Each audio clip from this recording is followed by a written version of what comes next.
அமரர் கல்கி அவர்களின் சிவகாமியின் சபதம் 2ஆம் பாகம் காஞ்சியின் முற்றுகை. எல்லோருக்கும் வணக்கம். 2ஆம் பாகத்தின் 19வது அத்தியாயம் வந்தான் குண்டோதரன். கடந்த பதிவில் ஆயனரும் சிவகாமியும் புத்த பிஷுவோட சென்றதையும் சிவகாமியோட மனநிலை என்ன அப்படிங்கிறதையும் கடைசியாக அவர்களுக்கு எதிரே ஒரு பெரும் படை வந்து கொண்டிருப்பதையும் பார்த்தோம். இப்போ 19வது அத்தியாயத்தை வாசிக்கலாம் வாங்க. படைகளின் முழக்கத்தை கேட்டதும் சற்று பின்னால் வந்து கொண்டிருந்த ஆயனரும் புத்த பிஷுவும் வேகமாக நடந்து வண்டியை நெருங்கி வந்தார்கள். முன்னணி படை கண்ணுக்கு தெரிந்ததும் வண்டி சாலையில் ஒதுக்குப்புறமாக நின்றது. சிவகாமியும் அத்தையும் வண்டியிலிருந்து இறங்கி கொண்டார்கள்.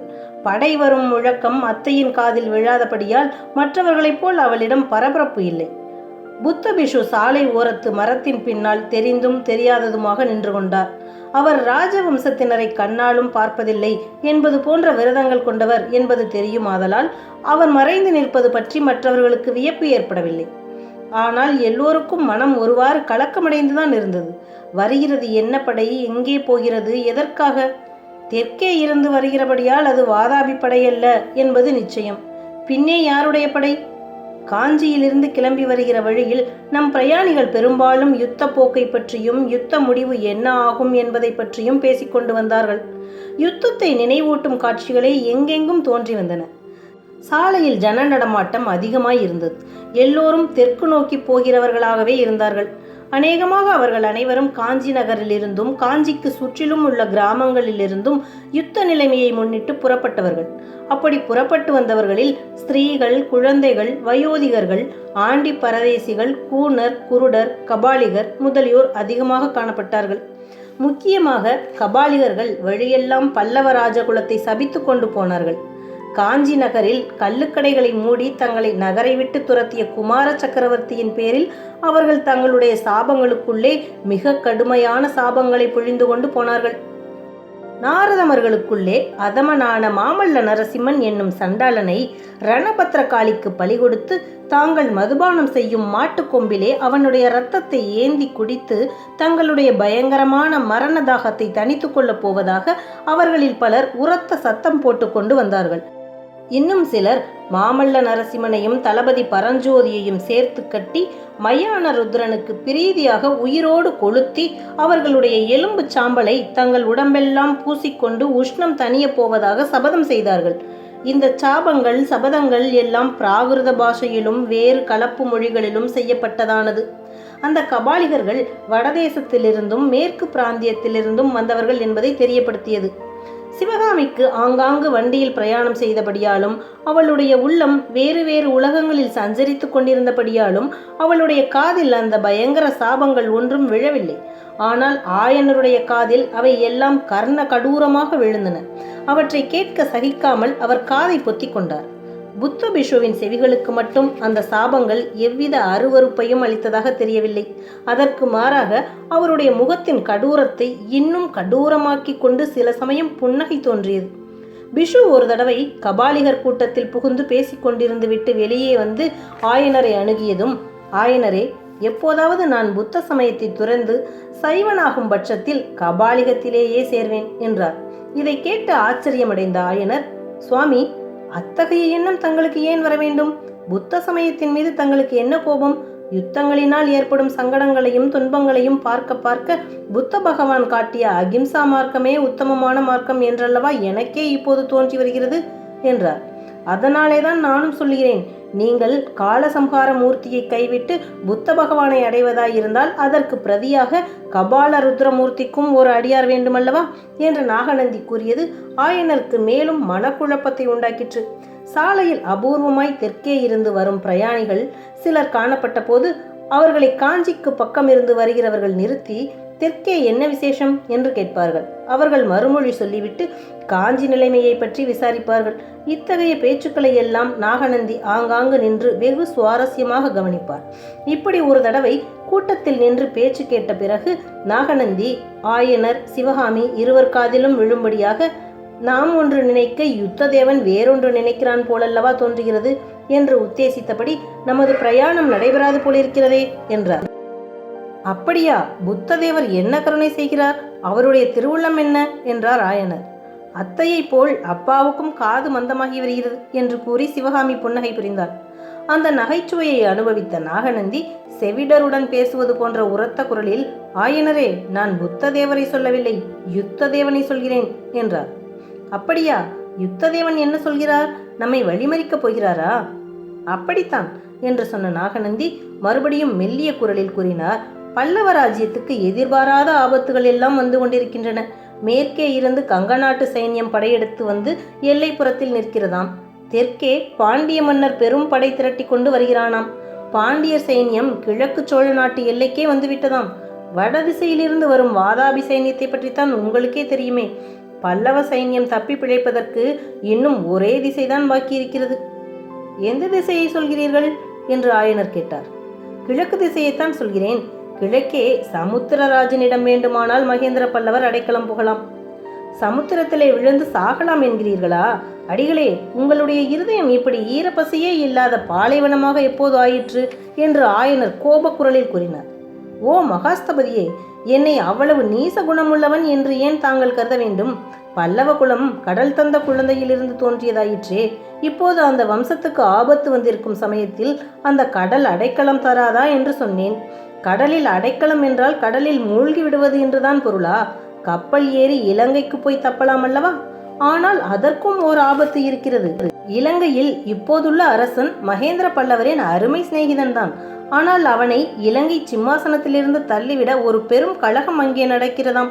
பாவம், பல்லவர்களுக்கு வந்திருக்கும் கஷ்டகாலம் அவர்களுடைய சிநேகிதர்களை கூட பீடிக்கிறதே என்று கூறிவிட்டு புத்த பிஷு ஒரு கோரச் சிரிப்பு சிரித்தார். ஆயனர் அப்போதும் விட்டு கொடுக்காமல், எதற்காக மகேந்திர பல்லவர் இலங்கைக்கு ஓட வேண்டும்? காஞ்சி கோட்டை இருக்கிறதல்லவா என்றார். ஆமாம், காஞ்சி கோட்டை இருக்கிறது. அதில் 8 மாதத்துக்கு முன்பு பயங்கொள்ளி பல்லவன் ஒளிந்து கொண்டது போல் இப்போது அவனுடைய தந்தையும் ஒளிந்து கொள்ளலாம். வாதாபி படை வழி தங்காமல் வந்திருந்தால் கோட்டை ஒரு நொடியில் தகர்ந்து போயிருக்கும். இப்போது கோட்டை பலப்பட்டு விட்டது. ஆகையால் சில காலம் கோட்டைக்குள் பத்திரமாயிருக்கலாம். வாதாபி படை 6 மாதமாக வடபெண்ணை கரையில் என்ன செய்து கொண்டிருந்தது என்றுதான் தெரியவில்லை என்றார் புத்தபிஷு.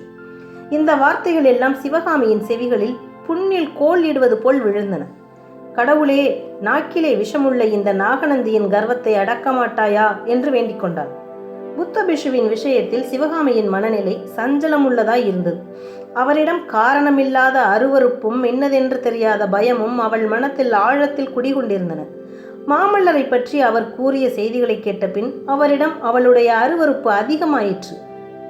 இன்னொரு பக்கம் புத்த பிஷுவின் விசாலமான உலக அனுபவமும் ஆழ்ந்த கலைஞானமும் அவரிடம் அவளுக்கு பக்தியையும் மரியாதையையும் உண்டு பண்ணியிருந்தன. மேலும் தூர தேசங்களுக்கெல்லாம் சென்று அங்கங்கே மகா சபைகளில் நாட்டியமாடி பரதகண்டத்தின் ஒப்பற்ற நடனராணி என்ற பெயரும் புகழும் பெறுவது பற்றி பிஷு அடிக்கடி கூறி அவளுடைய உள்ளத்தில் திக் விஜய பகற்கனவுகளை உண்டு பண்ணியிருந்தார். அதெல்லாம் அவருடைய உதவியினாலேதான் சாத்தியமாக கூடும் என்பதும் உலகமறியாத சாதுவான தன் தந்தையினால் ஆகாது என்பதும் அவளுக்கு தெரிந்திருந்தன. எனவே புத்த பிஷுவிடம் தன் மனதில் குடிகொண்டிருந்த அருவருப்பை போக்கிக் கொண்டு அவரிடம் சிநேக பாவத்தை வளர்த்து கொள்ள வேண்டும் என்று அவள் முடிவு செய்திருந்தாள். ஆனாலும் புத்த பிஷு பல்லவ குலத்தை பற்றியும் மாமல்லரை பற்றியும் அடிக்கடி கூறிய வசைமொழிகள் அவளுடைய சிநேக முயற்சிக்கு குறுக்கே நின்று அருவருப்பை வளர்த்து வந்தன. வாதாபி படை வடபெண்ணை கரையில் 6 மாதமாக இருந்தது பற்றி புத்த பிஷு குறிப்பிட்டதும் சிவகாமி ஆத்திரமான குரலில், சுவாமி, வடபெண்ணைக்கு போய் வாதாபி படைகளை நீங்களே கையை பிடித்து அழைத்து கொண்டு வந்து விடுவீர்கள் போலிருக்கிறதே. பல்லவ குலத்தின் மேல் உங்களுக்கு என்ன அவ்வளவு கோபம் என்று கேட்டார். பிஷு சாந்தமான குரலில், பல்லவ குலத்தின் மேல் எனக்கு என்னத்திற்கம்மா கோபம்? அவர்களுடைய கையாலாகாத தனத்தினால் தான் இப்போது நாம் நினைத்து வந்தபடி பிரயாணம் செய்ய முடியாமல் இருக்கிறதே என்றுதான் வருத்தமாயிருக்கிறது. சிதம்பரத்துக்கு போய் அங்கிருந்து கீழே சோழ நாட்டு ஸ்தலங்களை தரிசனம் செய்து கொண்டு நாகப்பட்டினத்தில் நடக்கப் போகும் மகா புத்த சங்கத்துக்கு உங்களை அழைத்து போவதாக சொன்னேன் அல்லவா? இப்போது பாண்டிய சைன்யம் கீழே சோழ நாட்டில் படையெடுத்து வருவதாக தெரிகிறது. இப்படிப்பட்ட சமயத்தில் நாம் நாட்டுக்கு போவது உசிதமா என்றுதான் யோசிக்கிறேன் என்று கூறினார். பின்னே நாம் என்னதான் செய்யலாம் என்று நீங்கள் நினைக்கிறீர்கள் என்று ஆயனர் கேட்டார். கெடில நதிக்கரையில் ஒரு அமைதியான இடம் இருக்கிறது. தங்களுடைய சிற்ப வேலைகளை நடத்துவதற்கும் அங்கே நிறைய வசதி உண்டு. குன்றுகளும் பாறைகளும் ஏராளமாய் இருக்கின்றன. இந்த யுத்த குழப்பமெல்லாம் முடியும் வரையில் நீங்கள் அங்கே இருக்கலாம் என்று நினைக்கிறேன் என்றார் பிஷு. பிஷுவிடம் வர வர சந்தேகம் அதிகம் கொண்டு வந்த ஆயனர், போக போக பார்த்து கொள்ளலாம் சுவாமி என்றார்.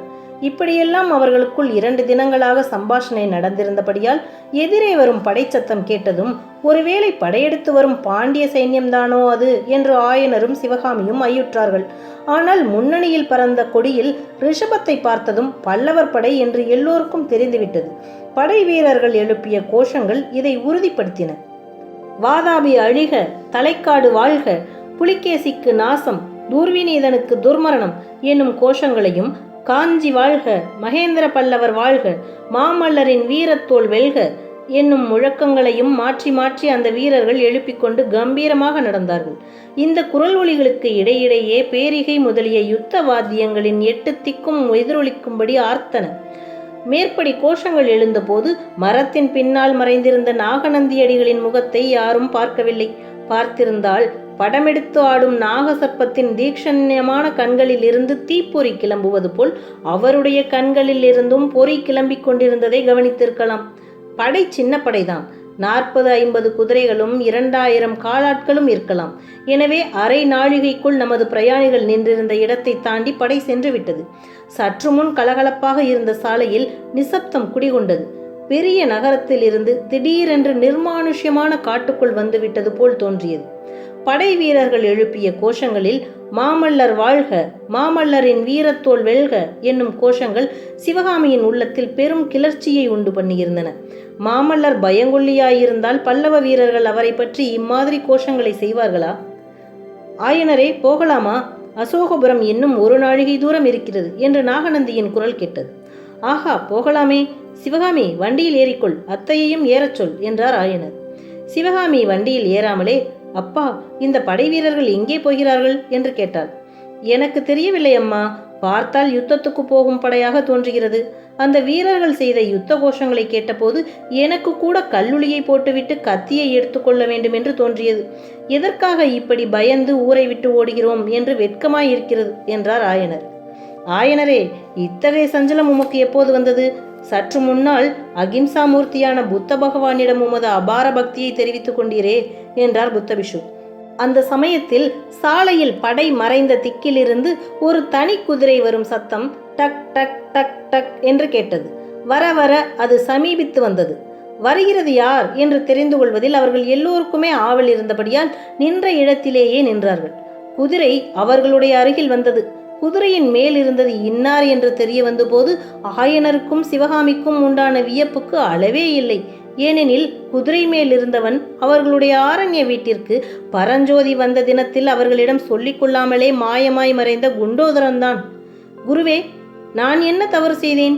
என்னை இப்படி அனாதையாய் கைவிட்டு சொல்லாமல் புறப்பட்டு வந்து விட்டீர்களே என்று அலறினான் குண்டோதரன்.